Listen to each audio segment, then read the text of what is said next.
All right, all right. Welcome back. Welcome back to the class with Mr. Horton, your counselor here, again with another domestic violence session and another domestic violence lesson.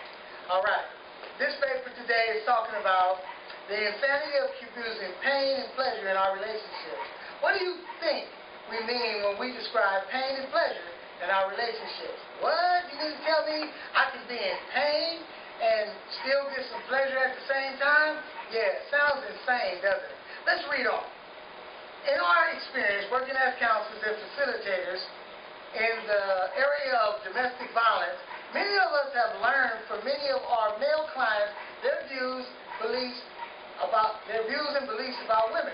We have also heard many of our male clients express how messed up and untrustworthy they believe most women are today. There also seems to be a larger community of women. We don't want to keep the women out.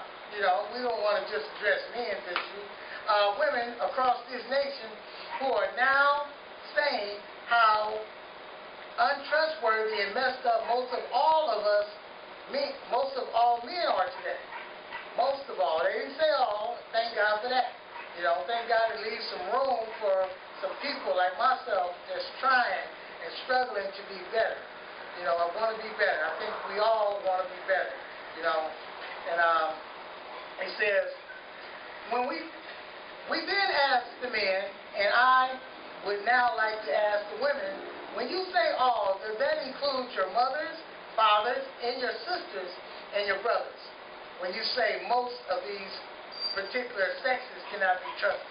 Most of the men, not all say that no woman can be trusted.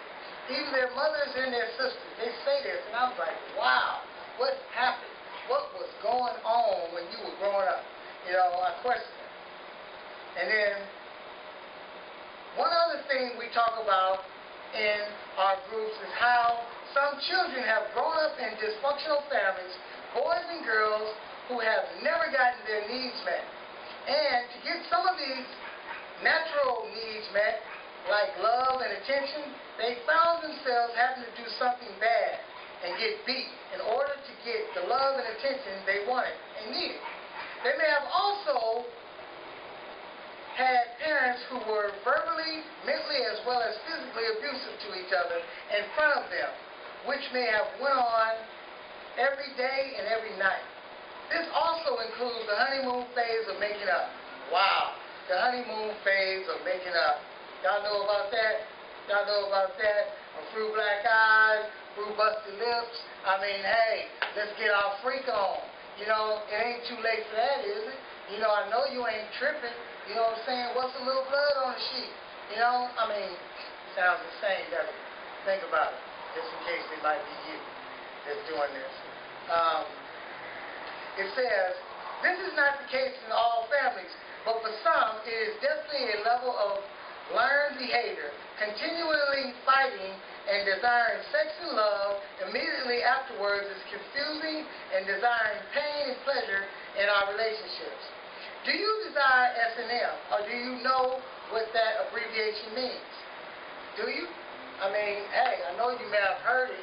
I mean, as far as not really going to school and all that, it's one of those some words that found its way into the streets, into your hood, into your area. You know, whether you were on an upper class level or a mediocre level, or you lived in the flatland. You know, there was some information, you know, that came and told us that. Well, let's give a little more definition to it, just in case they didn't tell you right or what that meant. Webster's Dictionary defines it as interaction, especially sexual activities in which one person enjoys inflicting physical or mental suffering on another person who derives pleasure from the experience of pain. One more time. Interaction, especially sexual activity in which one person enjoys inflicting physical or mental suffering on another person who derives pleasure from the experience of pain. The next definition of this is gratification, especially sexual gain through inflicting or receiving pain, sadism and masochism combined is which the abbreviation is. Now, something really tough to think about. I mean, some people, I've heard clients say, hey, I like tying my girl up. She likes handcuffs. She likes to be this, and that. And I'm saying, really? And they say, yeah. And I said, I want to know. I said, do you guys live in one of those big, tall buildings that like to open up the curtains and stuff? He said, yeah. I said, well, be careful. Because if you do that and you're not careful and somebody looks inside your window and see your girl tied to the wall with handcuffs and stuff, they're going to think that y'all not having a good time. They're going to think that there's some serious something going on, the kind of serious something that can lock you up for the rest of your life.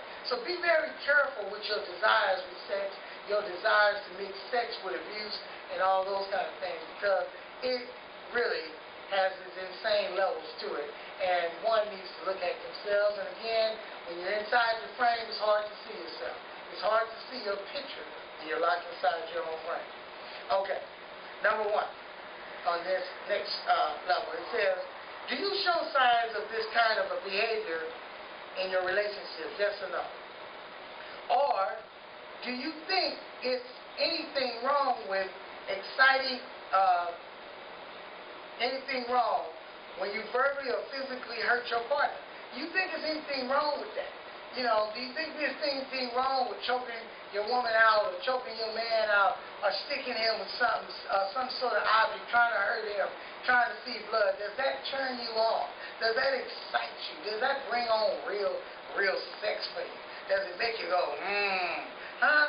Ask yourself, because it might be a little something wrong with it. I don't know, but to each his own. You know, I'm not going to jail with you, I'll tell you that. You know, so,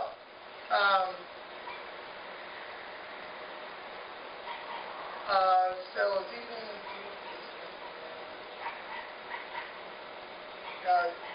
and then again, one more time, it says, do you think there's anything wrong with verbally or physically fighting your partner, and then asking them for sex to make up? You know, do you think there's anything wrong with that? Do you stay in painful, abusive relationships longer than you stay in healthy relationships that you just decided that this ain't the one? Do you find yourself being glued to the insane one? Right? Does that keep you turned on and keep your blood boiling and driving your heartbeat pumping? Ask yourself that. You know, make you go, Yes, it makes you go,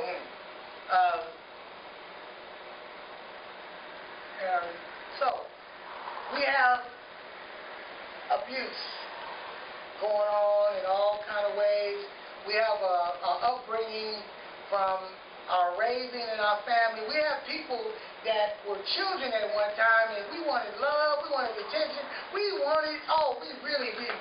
really found ourselves needing and desiring this kind of love. And we would do anything to get it. We would even go and break the lamp or break that glass coffee table in order for mama and them to come out the room and beat us so they can show us some love. Because ain't nobody paying attention to the kids. I mean, you get tired of watching them cartoons. Mama and daddy putting you in front of the TV, having you glued and stuff like that. You get tired of sitting there. You want some human affection, some human love. That TV can't hug you. You can't really hug the TV. You can try, but it ain't the same thing. You know what I'm saying? And the warmness that comes from the TV ain't the same warmness that mama and daddy could have gave you. But we find ourselves continuing this behavior of doing something bad, making somebody get at us real funny, making somebody hit us, pushing them to the point right when we should have just let it go, know when to put on the brake. Time out. Let me go outside and breathe. Let me go outside and let this steam off. Let me go yell at the tree instead of yelling at my woman, my man, whatever. We need to look at some of the behaviors that we once thought was right and ask ourselves, is it worth it, right? Can I have fun without alcohol? Can I have fun and make love without being loaded on some drugs or some this or some that? You know, ain't I all that without this, without that? Ask yourself.